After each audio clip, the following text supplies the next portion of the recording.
Xitoyga bormayman. Uyimdan turib ishlashim kerak. Men safarga yurishimga imkoniyatim yo'q. Bu yerga borsa, men Xitoyga borib tovar oladigan bo'lsangiz, eng kamida 10 ming hozir viza yo'q. 10 ming plyus bo'lish kerak eng kamida. 10 ming siz o'tga borishdan mantiqi yo'q. Xo'p, menda $1000 bor, 2000 bor.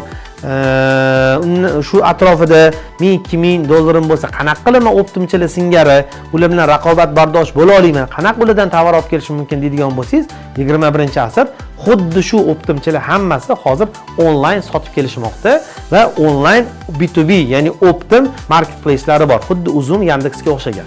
Endi mana hozir mana Futsianni o'yish uchun, tasavvur qilish uchun bitta rasmini ko'rsangiz bo'ladi.